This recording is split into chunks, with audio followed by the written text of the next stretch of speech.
Okay, sit yourself onto your left. Come into a good cross-legged position and come into a comfortable, level-based, seated posture. Let's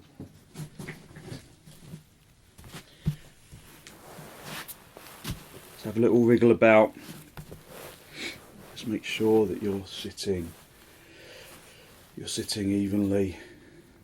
Hold onto your knees, lift up into the chest and draw your shoulders down away from your ears.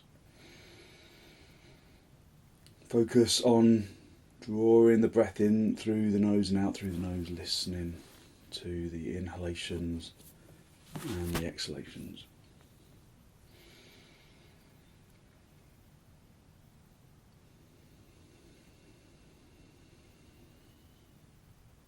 Allow your eyes to settle on the floor. Look at something that doesn't move.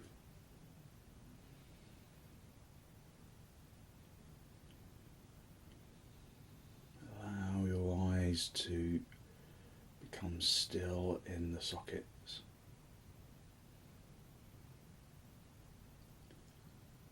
Draw your observation into the seat bones,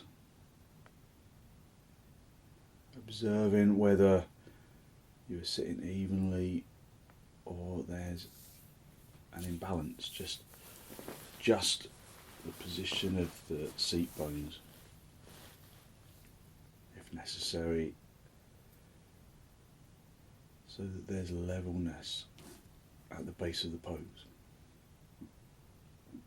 Observe how the feet connect to the floor, and again just adjust the feet so that you're sitting evenly and level.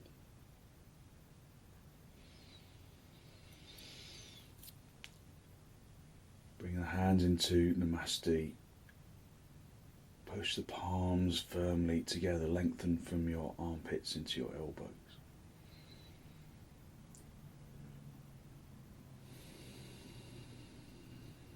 And then allow your eyes to gently close.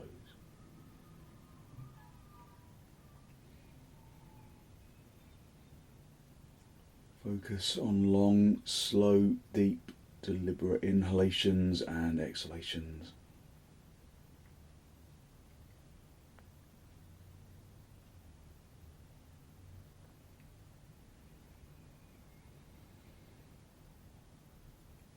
And with an exhalation, draw your chin forwards and down to make contact with the chest, lifting the chest up to make contact with the chin.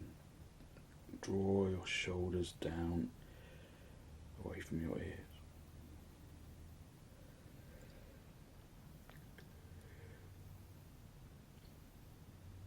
Spend a moment to seek to generate a genuine, heartfelt sense of gratitude for something or someone or somewhere.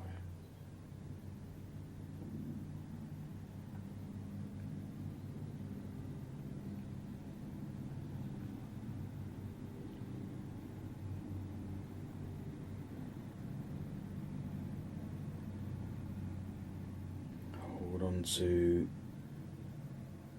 that feeling of abundance in the heart area.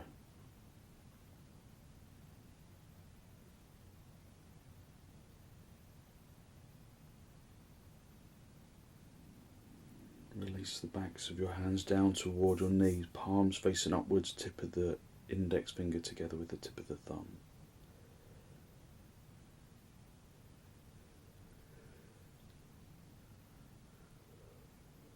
Just hold on to that feeling of abundance in the heart area.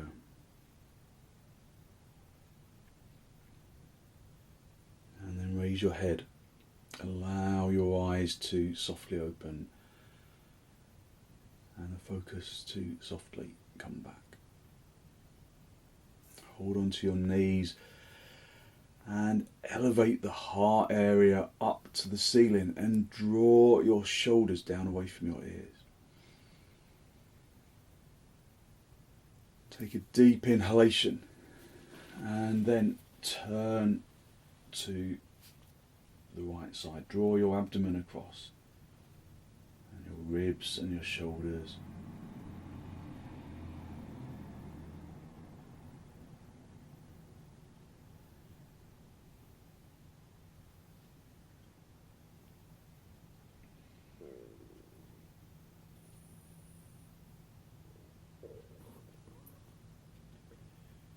Just observe how your body responds to the pose.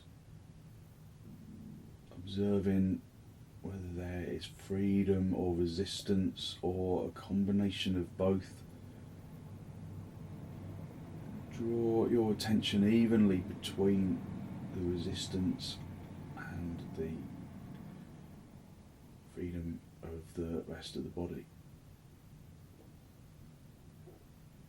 Seek out the areas of the body that feel unresistant. And observe how it changes the initial resistance, or at least the initial perception of that resistance. Come back to the centre, hold onto your knees. Scoop the chest upwards, elevate the heart area upwards, and then turn to the left. Again, drawing your abdomen across your ribs and your shoulders. Digging the back hand into the floor, elevating the heart area up to the ceiling.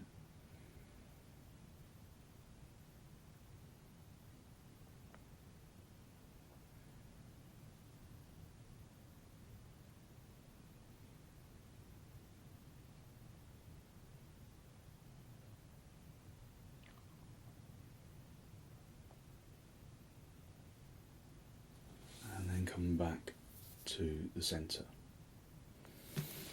Come off your lift and sit yourself back on your heels. Have the big toes together, the knees apart, and then just let your legs rest into the mat for a moment. Just let your shins rest into the floor. And then elevate the heart area upwards. Make sure your knees are wide enough apart so that when you come forwards you can get your ribs through the knees, the abdomen through the knees. Come forwards, lengthening forwards, spread. Fingers spread your palms. Keep the seat bones down on your heels. And then bring the forehead down onto the floor. Press the hands into the floor, lengthen the sacrum down to the heels. Breathe in through the nose and out through the nose, listening to the breath.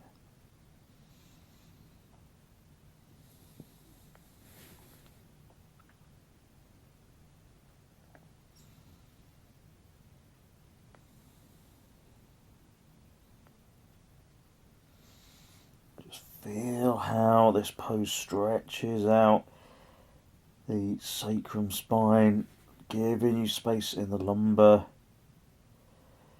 Continue to breathe into the abdomen. So the abdomen often feels a little restricted, but try to breathe into the abdomen.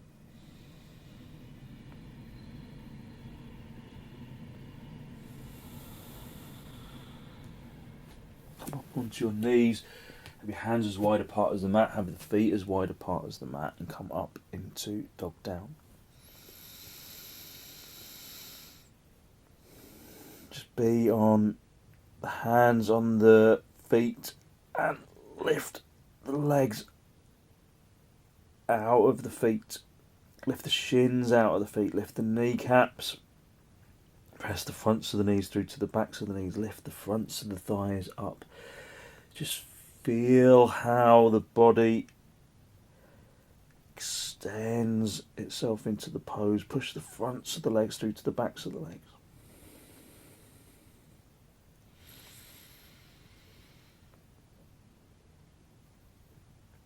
Breathe in through the nose and out through the nose, listening to the breath.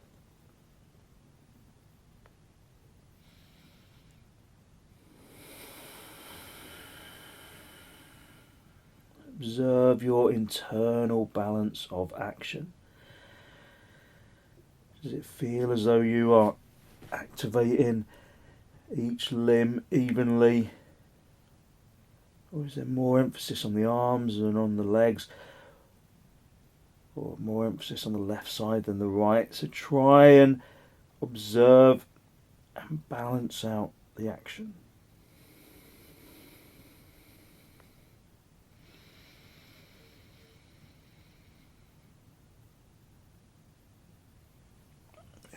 Step your feet forward, come up into a standing position, and then get a couple of blocks for your hands.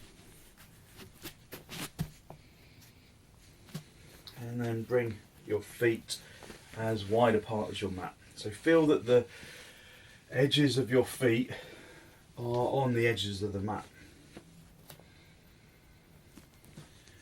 Feel that the outer edge of your heel is touching the edge of the mat. The little toe is touching the edge of the mat. So have a quick look down, make sure that your toes are in line with each other. So if they're not, then just correct it and make sure that the outer edge of the heel is in line with the edge of the mat. It's a really important positioning to have the feet kind of effectively turning inwards, because that helps you to then turn the fronts of the legs inwards, and because we're coming forwards, that action gives us space in the hips, and that's what we need. Have the hands in the hips, lift up into the chest, wing your elbows towards each other, and then hinge at the hips. Keep turning the fronts of the legs, and the more you turn the fronts of the legs, the more you will be able to bend at the hips. Reach forwards and down and bring fingertips onto the blocks. Tighten your kneecaps. Turn really consciously the fronts of the legs inwards from the little toe side to the big toe side. Hit your heels out a little wider, even if you go off the edge of the mat a little. Turn the fronts of the legs really consciously inwards in a kind of corkscrew action where you turn the fronts of the thighs inwards, the backs of the thighs resultantly work their way outwards, and then it's like a corkscrew all the way down into the ankles. Lift the seat bones away from the backs of the thighs, lift the tailbone up to the ceiling, project the chin and the chest forwards. Observe your balance of action, consciously evening out that action. If you can go down lower, then do, but never at the expense of losing the extension of the legs or the chest or the spine. If you can reach down to the floor, then do, but again, never at the expense of this. I see this all the time in the room when I'm in the room with classes, and then you've got to really just encourage people to go higher so that they keep the legs straight, keep the back straight. Project the chin and the chest forwards. Project the chest and the spine away from the legs. Feel where your weight is in your feet and hit the shins back so that your weight goes into your heels. Project the chin and the chest forward.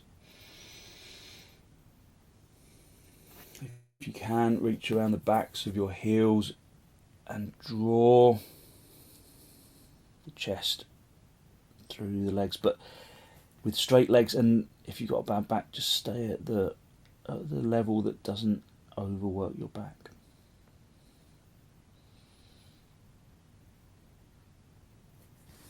Okay, bring your hands back onto the blocks if you were holding onto your heels, and then bring your hands into your hips, and then come up into a standing position. Just be in Tadasana.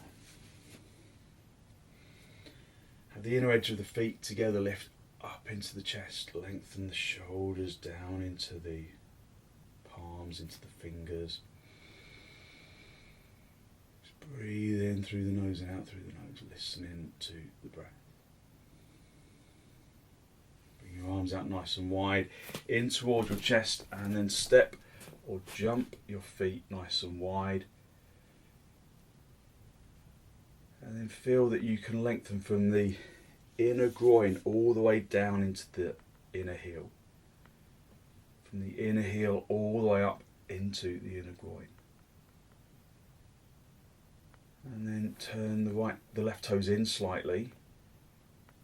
Turn the right leg and foot all the way out. Just having that heel of the right leg in line with the instep of the back leg. Just feel that alignment is there. That's quite hard to feel that alignment. Just have a look. Make sure that that foot is in line with the instep of the back leg. If not, then adjust it. And then rather than turning the legs inwards like Tadasana, we turn the legs outwards, because rather than coming forwards, we're going to go over to the side, and you need to let the hips have space by turning the legs outwards, especially the front leg. So reach over, turning the leg from the big toe side to the little toe side this time. Maintaining the strength and the control of the back leg. Draw your abdomen up to the ceiling. Look up. Breathe in and out through the nose if you can.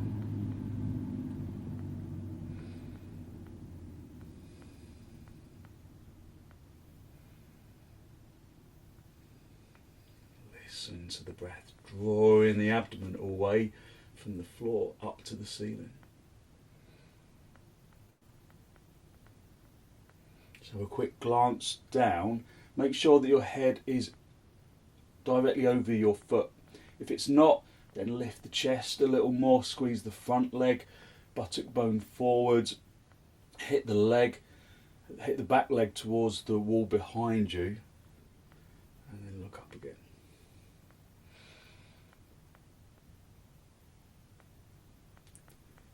And then reach up, come back to the centre, and then bring the feet to face the front again. Turn the right toes in, the left leg and foot all the way out. Feel that the heel of this left leg is in line with the instep of the back leg. Just adjusting if it feels wrong. Just have a quick look, make sure that it's in the right place. Adjust it if it's not.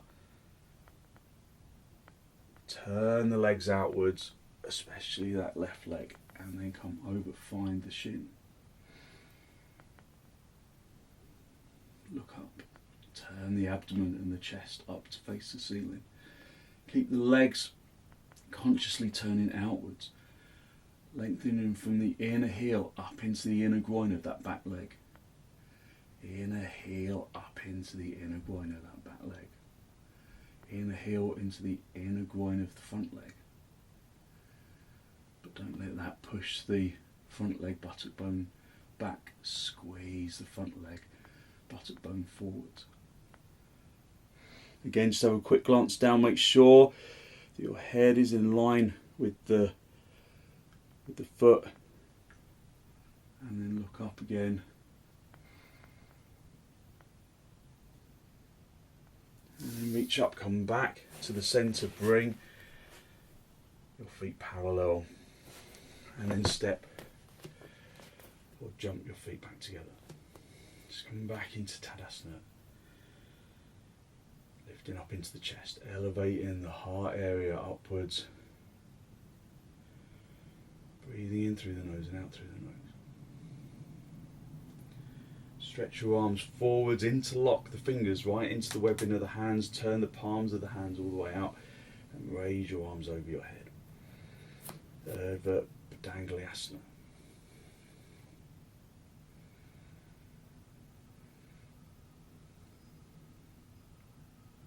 Breathing in through the nose and out through the nose, feeling how the feet connect to the floor.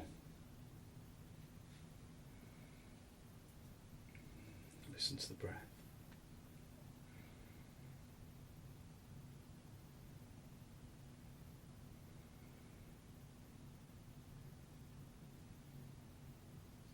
Release your arms. Just swap the interlock of the fingers. Turn the palms all the way out. Don't worry about cracks and pops. That's good. And then raise your arms over your head. Push the fingers into the backs of the hands. Push the backs of the hands into the fingers.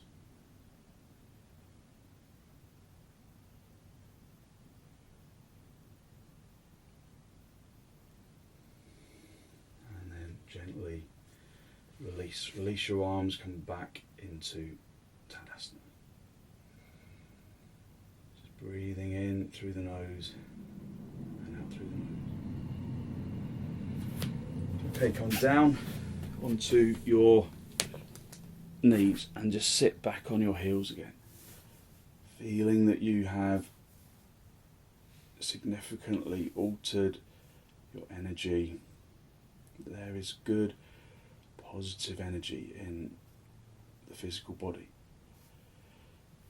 Lift up into the chest, elevate the abdomen to the diaphragm, to the collarbone. Draw in your shoulders down, away from your ears.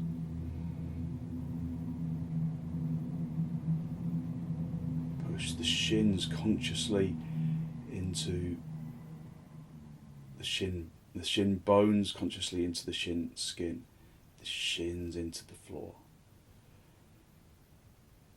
Lifting up into the chest.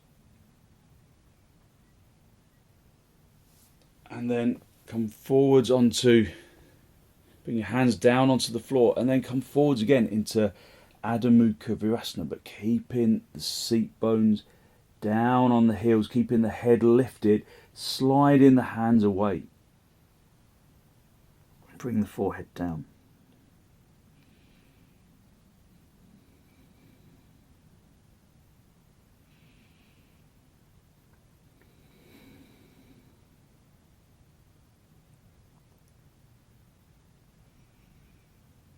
Listen to the sound of the inhalation and the exhalation.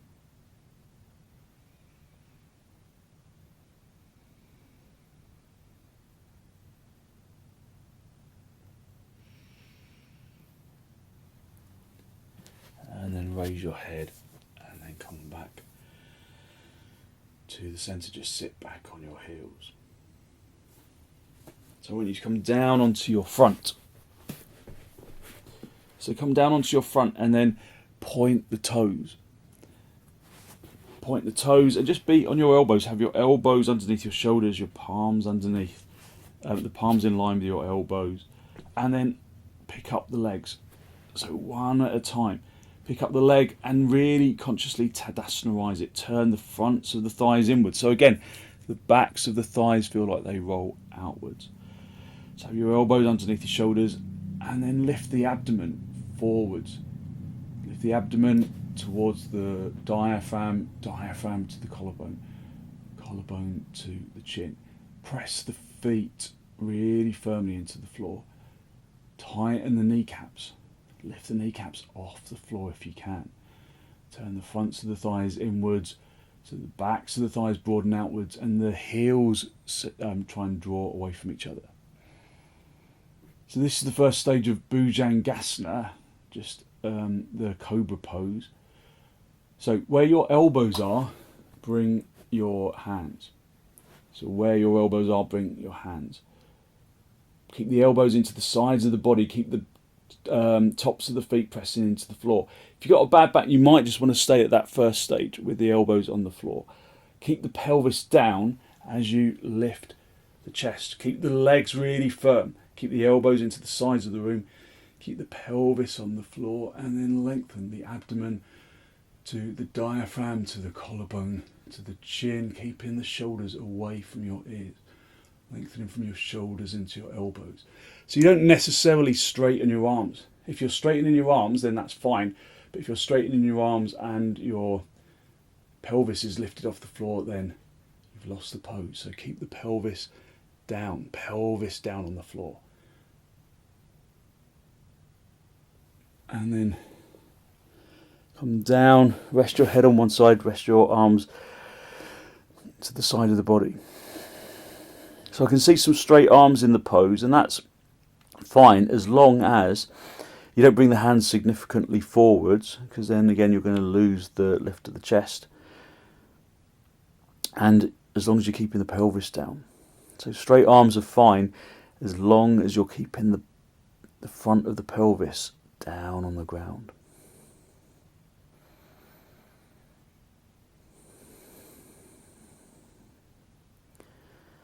Just breathing in through the nose and out through the nose. Just resting into the mat.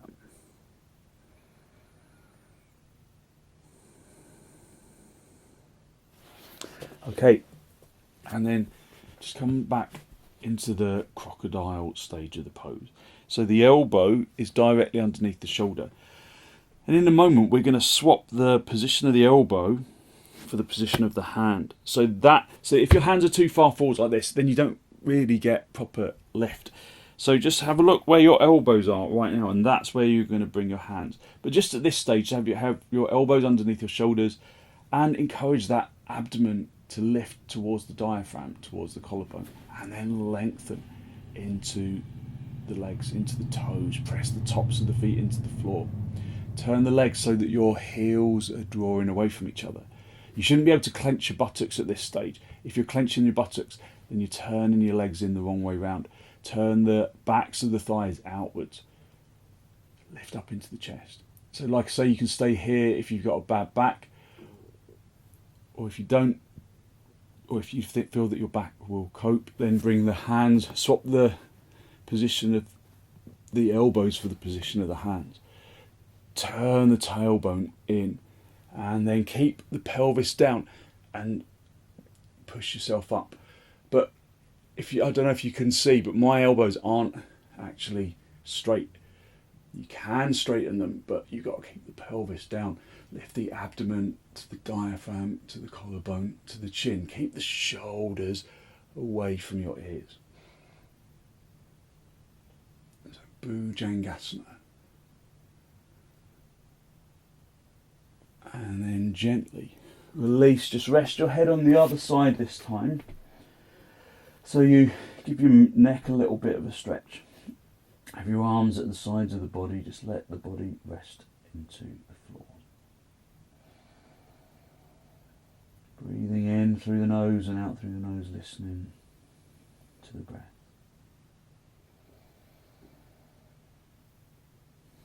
So perhaps you observe that maybe your heartbeat has raised a little. That could be because you weren't breathing effectively. So just make sure that you keep your breath deep and soft.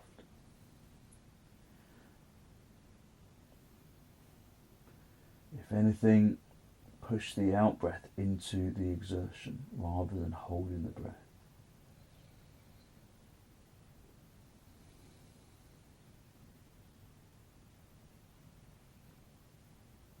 Okay, push yourself up onto your knees, sit back on your heels, have your knees apart, and then come forwards again into virasana.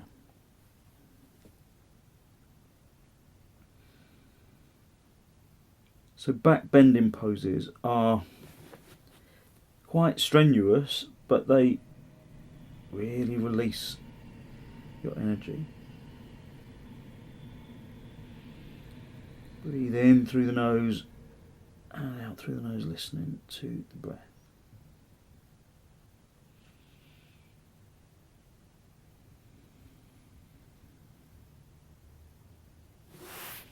And then sit yourself back onto your heels. So we're going to do a pose called dhanurasana, and it's kind of an extension beyond the one that we've just done. It can be quite strong, and some people find it difficult to get hold of the feet behind them. So if that's the case, you can just do bhujangasana again. So the cobra that we've just done. So let me just quickly show you first. We're going to start in the same way in this crocodile shape, lifting the chest. So even at this stage, you're kind of lifting the front chest. Then you're going to bend your knee, and then you reach around the top of the foot. So it's not around the ankle, it's around the top of the foot. and then you get hold of those feet. And at this stage, you probably notice that your chest will have dropped. So you've got to push your shins away from the head, and then lengthen the feet up to the toes up to the ceiling, and then you roll onto the abdomen. Okay. So one of the things you have to try and avoid is letting the knees just fall apart. Try and keep the knees in line with the hips as you come. So come down onto your front, elbows underneath your shoulders, lift up into the chest. So just bhujangasana, the crocodile pose to start off with. And this could be all you do of the pose. If it is, then really work to lengthen, to almost scoop the abdomen towards the diaphragm, towards the collarbone, keeping the shoulders away from the ears. If you're going into dhanurasana, point the toes to the ceiling, reach around, get hold of the top of the foot, bend the other leg, get hold of the top of the foot. And then it'll feel like your head's kind of reaching down to the floor. So the action is to push your shins, push the calf muscles into the shin bones, and then hit the shins towards the back of the room. Keep the knees shoulder width, hip width apart, and then lengthen the toes up to the ceiling, and then roll onto the abdomen. So lift the chest. If you don't push the shins away, then it's really hard to lift the chest. So push the calf muscles into the shin bone. Calf muscles into the shin bones. Lift the feet up to the ceiling. Can you lift the feet to the ceiling a little more? Lift the knees off the floor. Okay. And then release. And then just rest yourself down on the floor. Have your head on one side.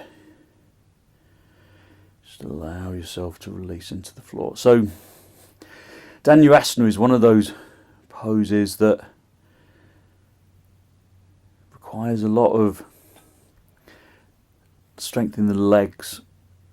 So we think that it's all about lifting the chest, and it is, of course, but that lifting the chest is almost impossible to do if you don't activate your legs. So it's about pushing the calf muscle into the shin. Just while you're laying on the floor, push the calf muscle consciously into the shins, and hopefully your shins come right onto the floor. So it's pushing the calf into the shins and pushing the feet as far away from the body as you can.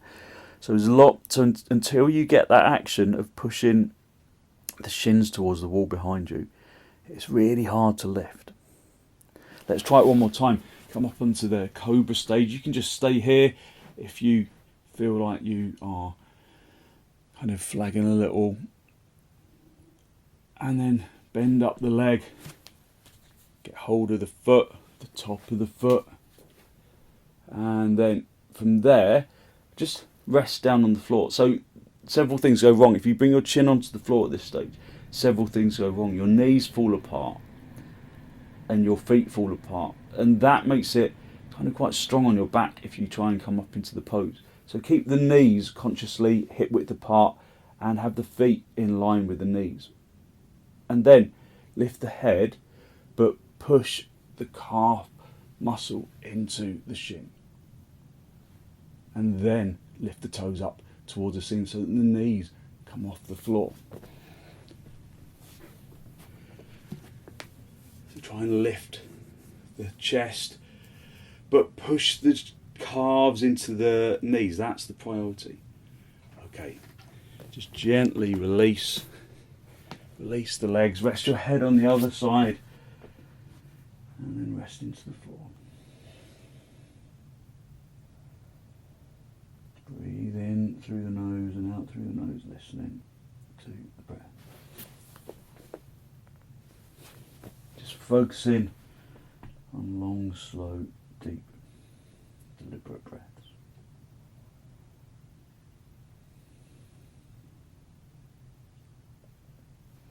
Bring your hands underneath your shoulders, push yourself up onto your knees and sit back on your heels, lift up into the chest. And then come forwards, hinging at the hips, and then lengthen forwards.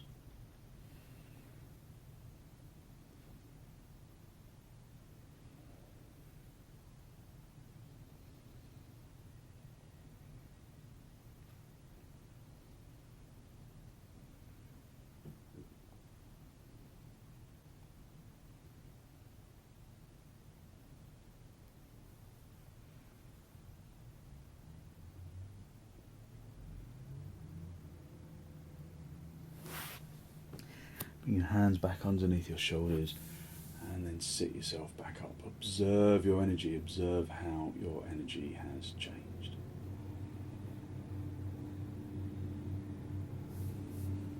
And then come down onto your back, come into supta, baddangulyasana. Soles of the feet together, knees apart, just rest yourself down into the floor.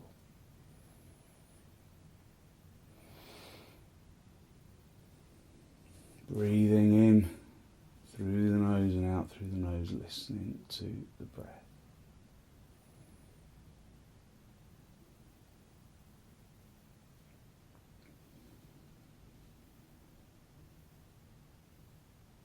Just resting your hands on your lower ribs, feeling the chest expand with the in-breath and release with the out-breath.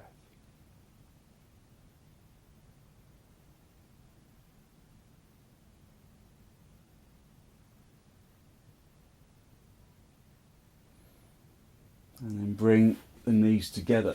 Stretch your arms out so that they're in line with your shoulders. Make sure you've got space on both sides of your hips. So move the equipment out of the way if it's in the way. Have the hands out in line with the shoulders, palms facing upwards. Clamp the knees together, clamp the feet together, and have the feet as close to the seat bones as you can. So we're going to bring the knees over to the right side in a moment, but I want you to keep the knees pressing together, keep the feet together. So when you come over to the right side, the left foot will lift off the floor and you'll kind of balance on the outside edge of the right foot. So keep the feet together, consciously keep the knees together. Draw the knees over to the right side and then draw the abdomen from the right to the left. Look over that left shoulder. Keeping the knees together, feet together. Draw in the abdomen in the opposite direction. Jathara, parivitanasana.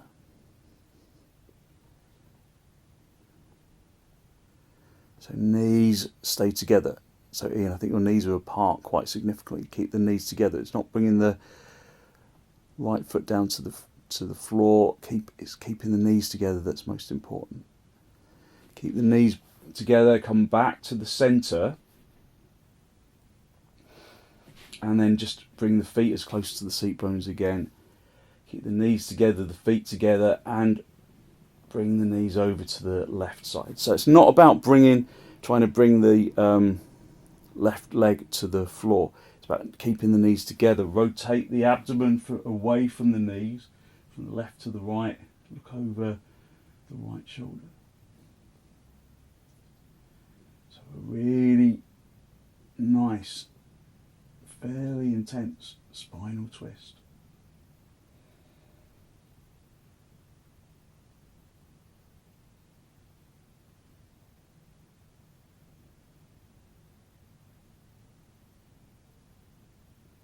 And then gently come back to the centre. Pull your knees in towards your chest. Have a little rock from side to side, from top to bottom. And then bring the feet back together. Come back into supta, baddangulyasana. Just resting into the floor.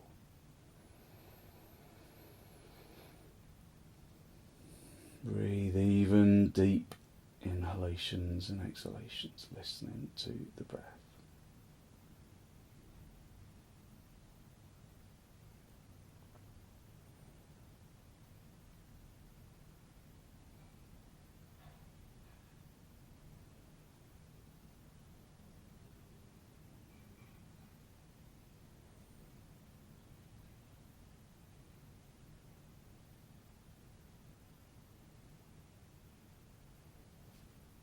Letting the hips release. If there's discomfort in your hips, you can put some blocks on the outsides of the thighs, but otherwise just allow the body to release into the floor.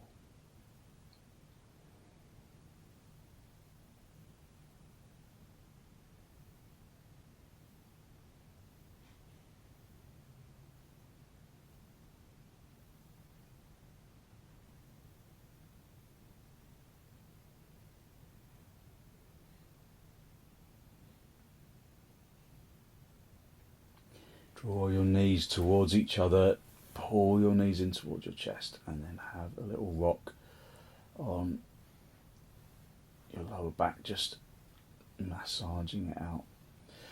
So we're going to use a bolster for viparita karanhi. If you haven't got a bolster, you can put some cushions or some blocks underneath your sacrum spine. So get yourself a bolster and then lift the seat bones and slide the bolster underneath the sacrum area and the lower back. So have the bolster so that your kind of tailbone is kind of in line with the back edge of the bolster. Gather your shoulder blades together and come right up onto the shoulders, and then bend your knees and then stretch your legs up to the ceiling. Keep the chest open and lifted. Activate your legs like you're in Tadasana.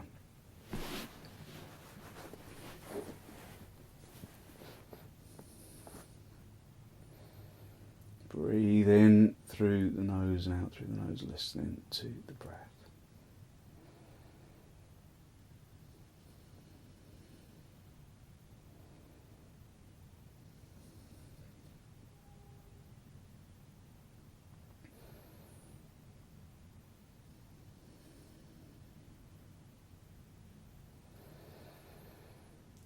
Listen to the sound of the in-breath, the sound of the out-breath. Focusing on long, slow, deep, deliberate inhalations and exhalations.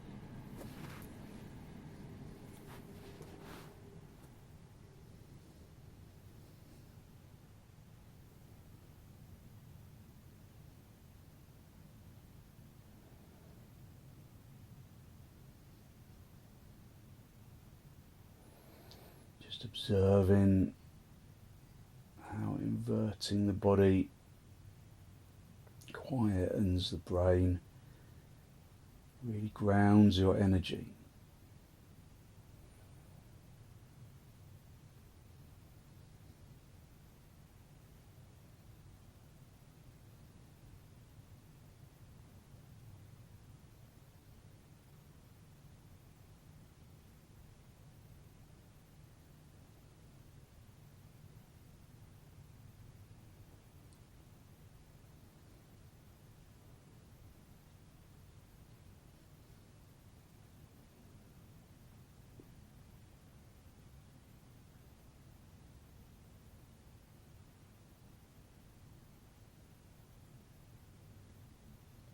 Bend your knees, bring your feet down onto the floor.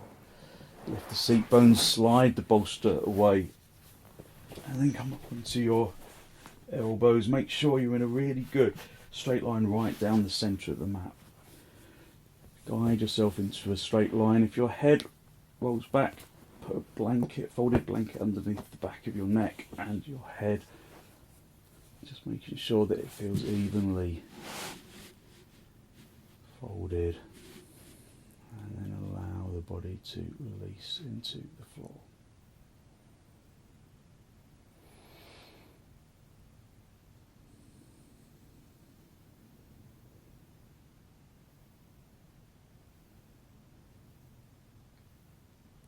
Soften the jaw and the tongue and the throat.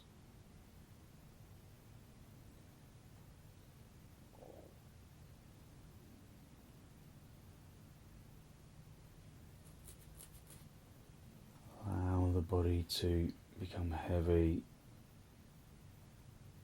and observe that feeling of energetic lightness that radiates from the bones into the muscles, into the organs, into the flesh and the skin, distributing that feeling of lightness using the in-breath and the out-breath down into the toes, into the fingertips and up into the top of the head.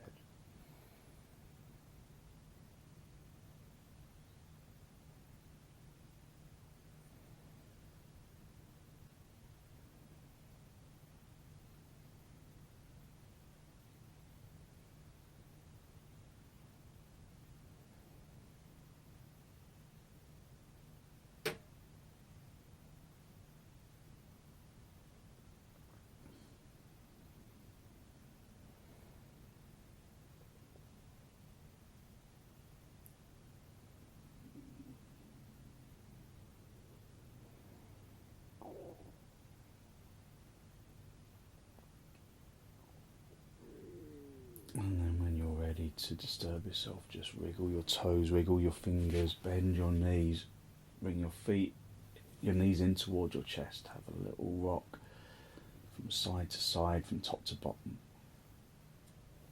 And then roll onto your right side. Just stay down for a breath or two. And then straighten out the top leg, come back up into a seated position. Just the final cross legs with your hands in the masti. The final spinal lift. Draw your breath in through your nose and down into the abdomen. Be conscious of the energy that you have released through your practice this morning, that good, positive, healthy flow of clean energy that the extensions and the forward bends and the twists bring to the body and to the mind.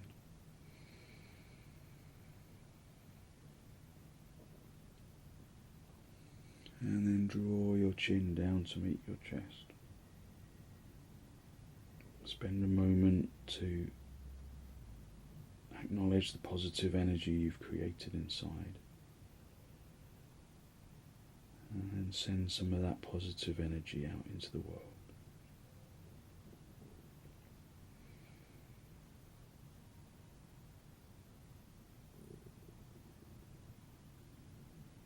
And then gently release the backs of your hands down towards your knees, palms facing upwards, bringing the tip of the index finger together with the tip of the thumb, just a gesture of wisdom, physical intelligence and peacefulness that we can carry into our day. And raise your head, allow your eyes to softly open and focus to softly come back.